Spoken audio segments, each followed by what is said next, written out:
if the brownies my mom made should be frosted with sprinkles or just left plain. It seemed silly at the time, but that's a conversation and a debate that will forever resonate in my heart. Little did I know on that day that would be the last time that my husband and I would see my parents and my sister again. The next day, while we were out buying Christmas lights for our home, I received a phone call from my parents' neighbor of 22 years. They were best friends. They looked out for each other. She called to tell us that we needed to get there as soon as we could because my parents' house was on fire. This is the home that my sister and I grew up in since we were little. I couldn't get there fast enough. We left everything in the shopping cart at the store and took off. When I had arrived at my house, we had learned that something more tragic had happened. In a time where communities are afraid to report strange sightings, the loving neighbors on my parents' street saw an unfamiliar car, and they immediately reported it to authorities. Ultimately, this is our community, and we need to look out and care for one another. Making that call from that neighbor saved my niece's life, and that neighbor is a hero in our eyes. If something like this horrific tragedy can happen here, in our neighborhood, in our community, it can happen anywhere. Sadly, we were too late to save my dad, Mark, my mom, Sherry, and my youngest sister, Brooke, from that vicious crime. They are forever in my heart, and I miss them deeply.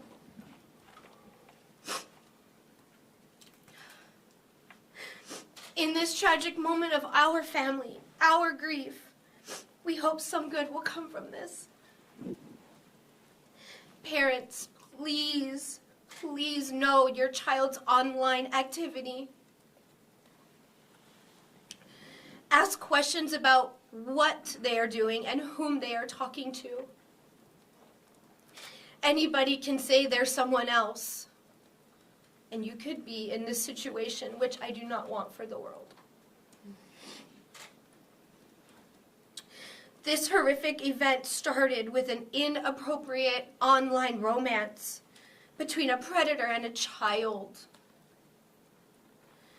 We have some solace that this person will never harm anyone again, especially a minor. But we also want to make it very clear that we do not applaud his death. This was an adult that traveled across the country to kidnap a 15-year-old girl, my niece, our family member, with the idea to kidnap her and kill and devastate our family. He took an oath to protect, and yet he failed to do so. Instead, he preyed on the most vulnerable. When you hear the term catfishing, you think of a long-running dating show or series about a national sports figure, both glamorizing and sensationalizing online relationships. However, in this instance, catfishing led to the deaths of the three most important people in my life: my dad, my mom, and my sister.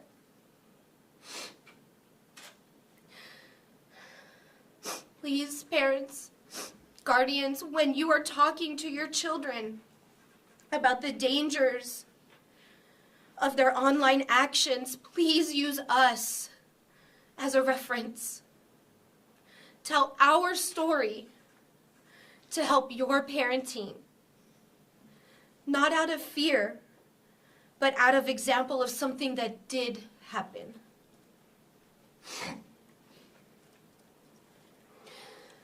My sister Brooke was a loving single mom who did her best to raise her 2 teenage daughters in a loving way. She supported them in their school endeavors and enjoyed watching color guard performances and choir concerts for both of her children.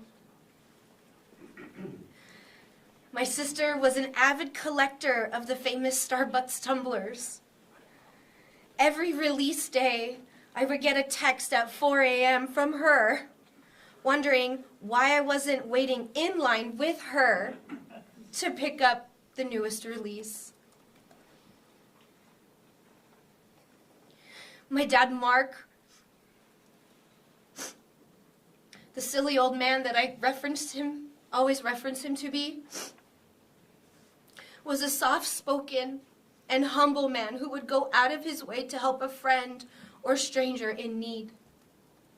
He was known on their street as the one to depend on if anyone needed anything. In 1993, his love for coaching high school athletes began at La Sierra High School,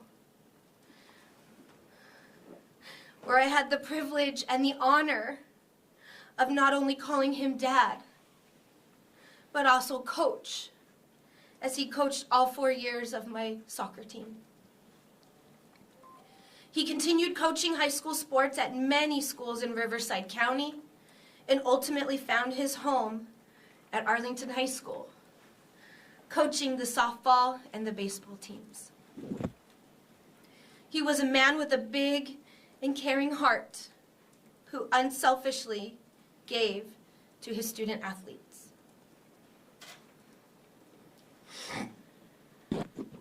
My mom, Sherry, the matriarch of our family, with the biggest giving heart imaginable, did anything and everything for everyone and never needed or wanted anything in return. She loved my sister and I, along with her 4 granddaughters, with every ounce of her being.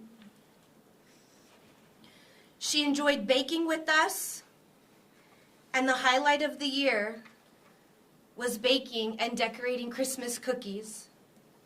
And that is a tradition that I will carry on as we go forward.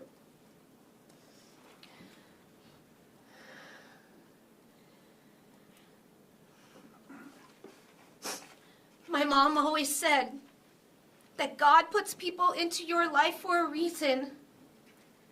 And in this time of tragedy, He has done just that. He has brought so many great people into our lives and to help us navigate through this terrible ordeal. We are so amazed and overwhelmed and grateful for the amount of affection and support from friends and strangers. Without this assistance, we would be lost. My husband and I are very grateful to everyone who has reached out. We are just ordinary people living with an extraordinary circumstance. There are no words for the gratitude we feel for the outpouring of support that we have received, and I know that we will continue to receive. For my 2 young nieces who are now left motherless, we hope that this community can wrap your arms around them and lift them up. They have the most difficult journey ahead, as they are minors and they don't understand everything that has happened. We hope and we ask that this community continue to shelter them, protect them, and wrap them in their arms and continue to lift them up. Please positively support them. we have started a GoFundMe page in honor of my parents and my sister, Winnick Family Fund, in which it will be used to help my nieces, my sister's 2 children, live their best life and start a college savings. Thank you to those that have already donated and to those that will. We are eternally grateful. Thank you for giving up your time this morning to be here and to support us and honor the lives of my mom, my dad, and my sister. They lived and loved selflessly. And in the words of my favorite New Kids on the Block boy bander, Donnie Wahlberg, spread love, and love will spread. Thank you.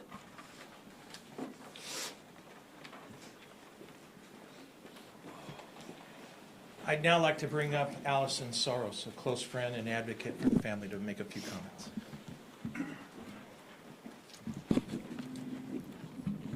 Good morning, everyone.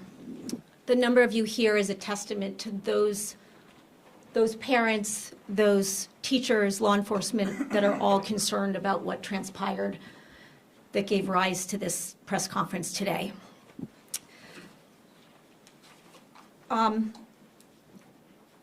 My name is Allison Soros, and as I was introduced, I'm here as a friend, a longtime family friend of the Winnick family. I'm here as a parent, and I'm also here not as their attorney, but I am an attorney. And I'm here because I spent over 15 years as an LA County Deputy District Attorney before leaving the DA's office to kind of shift gears and pursue working with teenagers in the mental health space. I became a licensed counselor, and I worked as a school counselor in the schools for several years before leaving and going into private practice, where I focus on young adults and teens and mental health and criminal cases that involve mental health related issues. And so when this happened, I jumped in to just help negotiate the system. I'm here voluntarily to just do what I can, as all of you are, to help get this family through this horrible, horrific situation. To get here, it took a lot of work on behalf, as all of you know. Not only has the Riverside Police Department gone out of their way, the compassion, the expertise, the dedication that every single member of law enforcement and this agency has shown is unparalleled. And that's coming from someone who has worked with law enforcement agencies for years. The San Bernardino County Sheriff's Department and the California Highway Patrol are to thank for what transpired here. The Riverside Fire Department, the San Bernardino County Fire Department are here and need to be thanked for what, for their involvement today.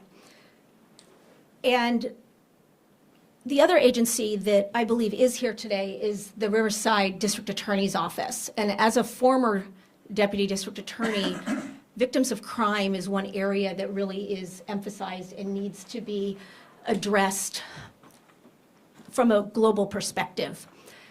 In this situation, the Riverside DA's office did something that you don't really see very often.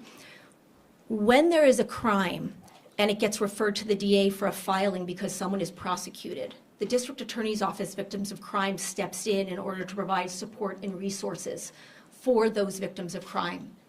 But when there is not a filing, oftentimes it gets missed because law enforcement is not the one handling the victims of crime.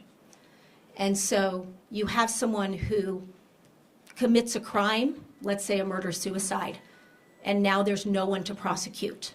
Oftentimes we have victims that are left without support or just knowing where to go for support, not because of any malintent, just because of a difference in agencies handling that. I have a client who was the victim of a home invasion robbery when he was in his early 20s, and he was pistol whipped and left for dead and transported to the hospital where he remained in a coma for several months. afterwards, as you can imagine. He suffered physical issues, but also mental health issues that led him into my office as a client. When he came to me, I asked him if he had received services and help, and he said, no, they never apprehended a suspect. So no one helped him get the support he needed as a victim. Riverside DA's office in this particular case took it upon themselves to independently reach out to Shelley in this case to offer services and support. They did it immediately Monday morning, first thing when their doors opened. When the handling advocate was not available because she was off that day, they had who handles the homicide cases. She handed it off to somebody else who immediately called me. We spoke on the phone, and we have already put in place supports for trauma counseling, for assistance with funeral expenses. So to the DA's office, thank you.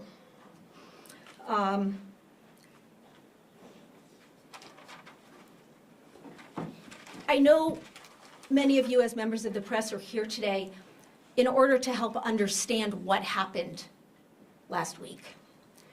And I'm not here to answer those questions. The investigation is ongoing. But I think the question we all need to ask ourselves isn't what happened that day or the next day, but why? And what can we do as parents, as community members, as educators, as law enforcement, in order to make a difference, to raise awareness for what's going on? Tangentially, I work in conjunction with a nonprofit called I Can Help. It's an organization that was started by a school teacher that helps promote social media safety. For instance, the director explained to me this morning that Snapchat, TikTok, and Instagram all have access to put parental controls on their phones.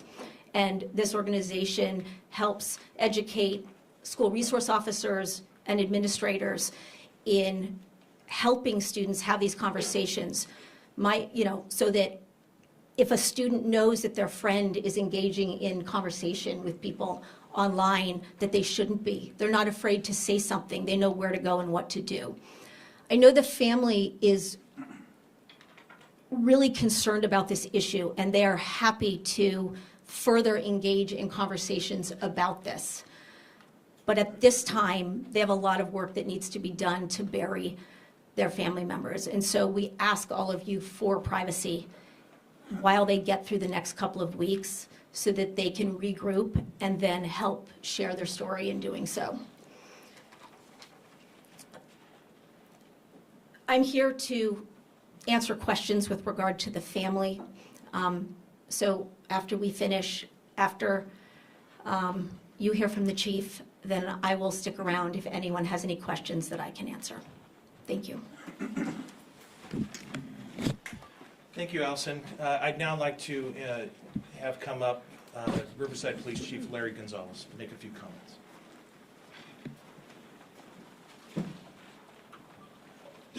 Good morning, everybody. Larry Gonzalez, Police Chief here in Riverside. I'll be brief. Most of this was covered wonderfully by Michelle and Allison on some of the things I was going to talk about. But I first of all want to say, on behalf of the entire Riverside Police Department and the entire Riverside community, that our hearts go out to the Winnick family during this time of tremendous grief. And like I said, it's really a tragedy for all of us. Early on in this investigation, our detectives learned that the suspect was in fact a law enforcement officer out of the state of Virginia, where you heard before, traveled all the way from Virginia to commit this heinous crimes. And just to kind of let you know, when these type of investigations are ongoing, you've heard this a lot from us, that it's still ongoing, it's going to be lengthy. Similar to physical crime scenes like we have at the home, detectives also have a digital crime scene to investigate and comb through evidence that could help us learn more of the details about this online relationship that you heard earlier about, and maybe possibly what some of the intentions he may have had. This is still a very active and extensive investigation that will take time to continue to unravel. We believe the suspect, as you heard before, was engaging on an online enticement called catfishing. It appears the suspect met the victim online through a common form of enticement called catfishing, where he believed where we believe he portrayed himself as a teenager to develop an online relationship with her. Excuse me. This is a broad category of online exploitation that includes sextortion, in which a child is being groomed to take sexually explicit images and or ultimately meet face-to-face with someone for sexual purposes or to engage in a sexual conversation online, or in some instances sell or trade the child's sexual images. This type of victimization takes place across every platform: social media, messaging apps, gaming platforms, etc. Some of the most common tactics that are used to entice children are engaging in a sexual conversation or role-playing as a grooming method, asking a child for sexually explicit images of themselves or mutually sharing images, develop a rapport through compliments, discussing shared interests or liking their online posts. This is also known as grooming, or sending or offering sexually explicit images of themselves, and also pretending to be younger, which appears to be the case in this investigation. Also offering an incentive, such as a gift card, alcohol, drugs, lodging, transportation, or food. Most importantly, this is yet another horrific reminder of the predators existing online who prey on our children.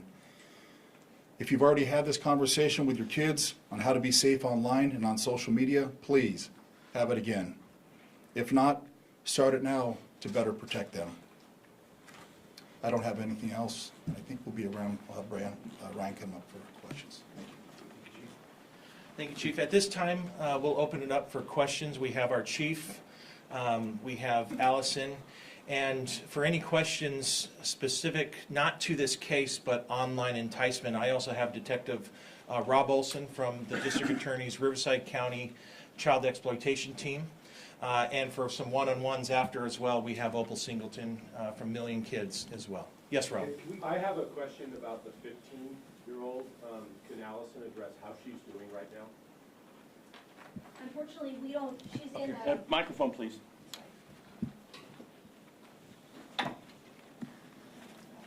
She is in custody, I'm sorry, she's not in custody. She is in placement with Child Protective Services, so we don't have a lot of information on her. We do believe she is getting extensive medical treatment that she needs following these events. How long did the online relationship go? How long was it ongoing prior to this incident? Unfortunately, I don't have any of that information. Do you have that?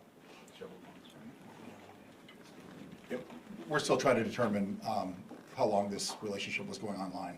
Do you have any more specifics about how the contact was made in terms of apps, or how exactly in a specific way this predator did this so that other parents can know what to be aware of? We don't know exactly the app, or if it was a gaming app or whatever it was. This is part of the whole digital investigation that's ongoing, and we still are collecting evidence to try to acquire that knowledge.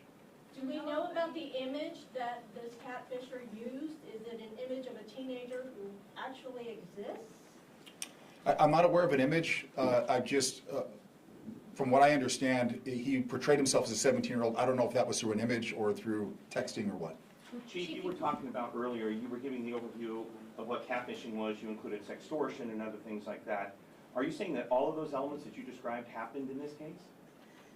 We believe so, yes. Okay, and then Allison, quick question for you. Step to the mic, please. My colleague Rob asked you about the current condition of the 15-year-old. But can you, based on your experience, and you talked about your breadth of experience dealing with this kind, what is this young girl looking at in terms of her trauma and her recovery? Unfortunately, I don't know, but I do know that she's currently undergoing trauma counseling. I don't know what other medical care she's undergoing. She's going to have a long road ahead, and it's going to take years to try to help give her the confidence in order to adjust to the events that transpired. But unfortunately, it's just a wait-and-see situation. Is there going to be a plan at some point to bring her family into the picture, or her to her family? I have no knowledge of any. I have no knowledge of that. Chief, one question. I can kind of speak to that. We have full faith in Child Protective Services with Riverside County right now that she is getting the immense and extensive care beginning now. And that will go on for a while. But as you can imagine, there is a process to placement, therapy, all of that. And of course, the family is going to be involved with that. Just those decisions haven't been made yet. And, most likely because her treatment after what she just experienced, just alone 4 deaths that she, was around, that's got to be, traumatizing. This is going to be the most traumatizing event in her life, I'm sure. So her immediate care is a priority, and then CPS is and will be working with the family to figure out what's next. Those steps just haven't happened yet. Was she coerced or did she go willingly with the suspect? We're still trying to determine that. We don't know yet if she was threatened, coerced. We're not describing it as a kidnapping at this point, but we also don't have any reason to believe that she was complicit in any of these murders or the fire as well. But hopefully that will come out through, once this digital crime scene, this footprint, that all these predators generally leave, and even maybe she has one too, that we can try to find out more. Is there any indications of what his intentions were? No, we don't know that yet. Again, that's part of this whole digital crime scene that our detectives have to go through. And that's a process just because it involves warrants, it involves a lot of documentation that they have to sort through. So it's very immense depending on what they find. It's not just going through a phone or a device, it's going to where they were having these communications. Once you figure out where, then you got to go to those platforms and get information that hopefully is archived or saved that they'll have access to. But that's going to take quite a long Have time. you all been in touch with the Virginia agency that Edwards used to work for? Was there any problems that he had there that you can share? Our detectives have been communicating with them as of Friday. That's when it started. They have been working with them as well over the weekend with some warrants and them helping out with part of this investigation on this side. So that will continue. As of right now, our detectives have not found anything that would lead anybody to believe that something like this would occur. But again, they'll be working with those authorities. And hopefully, again, it goes back to this digital side of things that we'll learn, hopefully, more about him and his history through that. Sir, can you answer about catfishing itself, if we can ask you? We know that oftentimes these perpetrators don't just target one victim, they'll cast a net, so to speak.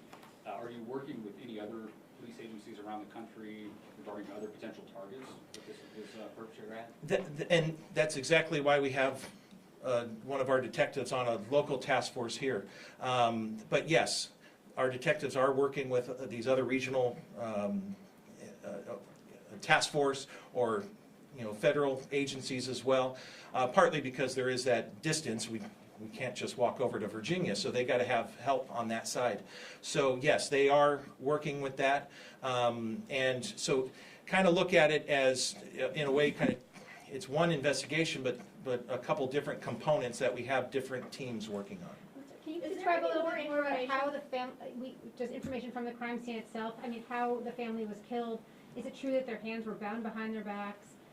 Did Edwards, if they were shot, did Edwards use a service weapon? And have you found any other victims of Edwards here or anywhere? We're not aware of any other victims at this point. Hopefully we won't find any. But it's hard to imagine, I think all law enforcement, we've been doing it long enough to think that someone commits an act as horrible and brutal as this, that something didn't lead up to it. So, that, again, may come out through the digital investigation as to how they were found. We don't want to divulge any too much information right now. A couple reasons. The Riverside County Coroner's Office still is conducting their investigation and will have to do the autopsies, and we want to hear directly from them, okay? Number two, it was very disturbing. And we also want to protect and be very delicate with the family members on how we describe to them and how it's described in the public how their 3 loved ones were found. It is obviously that they were murdered. We do know that. But the coroner's office will be able to tell us more through the exact manner and cause of their death. Officer, Do we know if any police resources were used back in Virginia to hunt down this child or used to find her location? I believe that contact was made with the authorities in Virginia once we found out who he worked for and gathering information. Then our detectives did some fabulous work. Our patrol officers at the scene did fabulous work being able to identify who he was, who he worked for, and then using techniques we're not going to divulge, of course, our detectives were eventually able to track his location, and then we notified San Bernardino County Sheriff. Given that her age and the circumstances he described this as, Chief described this as extortion, why are you not calling this a kidnapping? You got to imagine, we have one person who's alive out of this whole ordeal, and the interviews with her will be a process, okay? So detectives have been able to talk to her initially, but we can't overwhelm her with everything as well. We just want to get enough to get us started, to know what we have, what we've been saying so far. They're going to continue talking with her over time, but again, it's a process, so we don't, right now, we can't say, we're not comfortable to say that she was actually kidnapped. Was she coerced? Again, we need to do some more investigating to figure that out. Is there any way, though, in those initial interviews then, did you determine whether or not his trip from Virginia was planned, or was it a surprise? We're still figuring that out. We don't know if this was the first physical encounter they had. It's very possible it was, but we also don't know yet if she knew that he was coming to California. Again, that's where that digital investigation will hopefully uncover that we can figure out what his intentions and his plans were. But right now, he's the only one that knows, and we're still trying to figure it out. Maybe the teen is able to provide that in further interviews, but right now we don't have that. can you just please explain on the... Teen so far? Say that again, Brian? What has she been able to help you understand so far about what happened? To where we're at right now with what the information we put out, that this was this developed on this online enticement form of deception online, and that online relationship, and we do know that there was some exchanging of messages, and from we don't believe at this point right now that she had anything to do with the murders or knew that they were going to occur. Has she characterized or summarized these conversations for you? I wouldn't know that, or not to be specific of that, yes. And has do you know whether he used a service weapon or police department computer in these crimes? As to the firearm, right now, there's no reason to believe that he used a firearm to kill the victims, but again, that will be confirmed or not through the coroner's investigation on our end. As to what he used in San Bernardino County when encountered by the deputies, that will have to be determined by the San Bernardino County Sheriff's Department, so we can't speak on that. And then what was the second part? Was he using a Virginia police computer to have these conversations? That we don't know, but again, that's where our detectives will work with Virginia authorities to see. And after, if you want to talk to Detective Olson or Opal Singleton, they'll explain that if you took this situation, this predator and a vulnerable teen, this is kind of the classic playbook, I would say, in terms of how they meet online, and how maybe sometimes he was able to have her give him some information. That's generally how it works. That's why they're grooming them to elicit some information from them. But we'll try to figure that out. What about the teen sister? What was the teen sister when the crime happened? Was not at the location.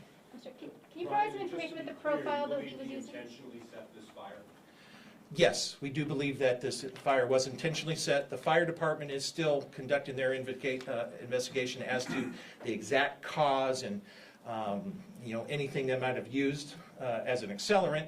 We just don't have that yet, but yes, we do believe that it was intentionally set after the murders. So just to be specific, he persuaded her into sending him pictures? That's what we are suspecting. But again, that digital investigation will hopefully determine that for certain. But that's typically how these predators work. Have warrants been issued on your end already? As to the digital side of things, Yeah. that I'm not aware of. That process is beginning, I don't know where they're at in that process. Do you know how he knew where she lived? No, we don't. That could be, again, she could have provided, or he found out somehow. We're still trying to figure that out. So he posed as a 17-year-old. Is there anything more about the captain, the photos, I mean, what developed between them and what name? Again, we believe he was posing as a teenager, but probably someone, under 18. But again, I go back to, that's part of that digital investigation that we're still trying to uncover. We have our suspicions, but we need to confirm these first. And so we're not prepared to, we don't have all that information. From Virginia? We don't know exactly where. So, yeah, we just don't know yet. It's going to take some time. Multiple social media platforms or apps, or just one social media platform? We don't know yet. But again, the detective can explain how that happens. And did he say he was a boy? We believe so. We believe so. Anything else? When you describe the scene as disturbing, it means that the family tried to resist the attack of this individual? No, it means that for everyone who was there and responded, including fire, the officers, the detectives, it was disturbing to look at. It was disturbing to find, but it was obvious that they were murdered. We're still trying to figure out what the fire had to do with their deaths as well. And again, once the coroner's investigation is complete, we should be able to have a cause and manner of death. Once the fire department and arson investigators have completed their investigation, we'll be able to know what we suspect started the fire. But finding 3 adult bodies anywhere, but how they were found, where it's obviously they're dead, is disturbing. It's gruesome. Sir, can I just ask you just a personal question as a member of law enforcement? Obviously, this guy is a representative of law enforcement in America, but how does that sit with you? What's your view when you think about someone who swore an oath now is being accused of this heinous crime? I talked about that quite a bit the last couple days, and it's disturbing. It's disgusting, really, because we said this before, anybody in the law enforcement community, we hate that person more than anybody because it's a reflection on us. We realize when things in law enforcement happen, if it happens in New York, it'll affect us in Riverside and vice versa. So when we see somebody, we ask the same questions you all ask. How did this person get past a background investigation? How did this person get past a polygraph investigation? But from what we understand so far about him, there's really not a big rap sheet on this person or anything that would indicate that they could see that outcome. Can you talk about, did she ever mention to anybody that she had engaged in a relationship with somebody online and she thought she was in a romantic relationship? Did the teenager tell anybody this at all? And, yeah, if you can talk a little bit. At this point, we don't have that information from her. That'll come with not just the digital evidence, but also the interview process as well. Chief, to my colleague's question about how you feel with being in the law enforcement community, how does something like this change your approach to vetting officers moving forward? Do things like this, lessons learned, apply? Well, sure, we'll have to look into more to see what happened in Virginia, but I think the standards that we go by here in Riverside through Peace Officer Standards and Training, it's an extensive background. You've heard a lot of police agencies talk about just recruitment and retention woes that we're all having, trying to get people hired. So that's an ongoing battle for us to get people hired, but the one thing that we were not going to do is lower our standards. So we're always going to have them go through a lengthy background process, check references, check their personal history statements, go through a psychological exam, go through a polygraph exam, like I said earlier, and make sure they're vetted. I think we have a good system in place right now, and I can't really speak to what this system is in Virginia to say what's different about what we do here and what they do there. Do you have any estimate for how long, like from So, I mean, I know you're still looking through the digital evidence, but just any estimate of how long this contact was going on? I mean, we're talking like a week, or we're talking weeks, months? I mean, how long does this go back? And I hate to keep referring to that, we have said we'll have to look at the digital evidence. It was obviously more than a week or so for him to get to this point. Common sense would tell you that, but we just don't have an exact number to put out yet. Neighbors have said that the car might have been spotted on the street before that morning.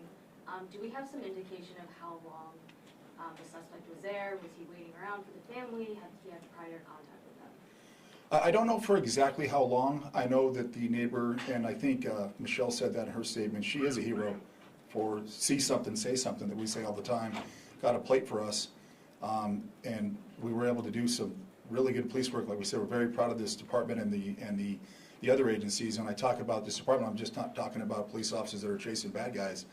Talking about dispatchers that are doing up work, forensic techs that come out to the scene, crime analysts that are with us the entire way through this investigation to eventually get a lead on the plate, and we're able to spot it in the San Bernardino County area where we're able to track them, and then ultimately San Bernardino took over. When was that plate reported to you in relation to the fire? I don't know for sure if it was before or after. I thought it was after the fact. The polygraph tests for officer candidates, are they pretty standard? I'm wondering what sorts of questions would be asked where in this case the guy could somehow fib his way around being a creep. Yeah, well, you guys have all watched enough CSI episodes and crime shows to know that a sociopath can defeat a polygraph. The first answer to your question is it's not standard. There are some agencies that don't require a polygraph. The second answer is a polygraph is usually a lengthy examination where they fill out a large packet. It's usually a 3 or 4 hour process where they'll sit down with a polygraph investigator, go through all the questions, and then when they've had this lengthy interview, they will go on the polygraph machine itself. And it's not, hey, what color was your first car? It's other than what we've talked about in this particular area, sexual crimes, are you being truthful with me, yes or no? So it's a series of yes or no questions after a lengthy interview. But yeah, it can be defeated. That's just one process. I would look more towards a psych exam than a polygraph as far as. In Riverside, do you employ any sort of like investigation into a candidate's digital footprint or looking into their social media when considering hiring? Yes, we do. For Allison or anyone else, can you tell us more about this 15-year-old? A lot of parents wonder, how could this happen? Can you tell us more about her and her personality? Unfortunately, I don't have much information. It's something that I've avoided asking about, given the circumstances. This will conclude our press conference. We thank you all for coming. Again, for some sidebar interviews, we'll have myself, Allison, the chief. I also have over here Detective Rob Olson up front. We have Opal Singleton up front. And we also have Mark Winnick's brother, John, here in the purple sitting down. That will be available for any one-on-ones. And for Spanish, we have Detective Javier Cabrera that's in the back, but he'll make his way up forward as well. Thank you.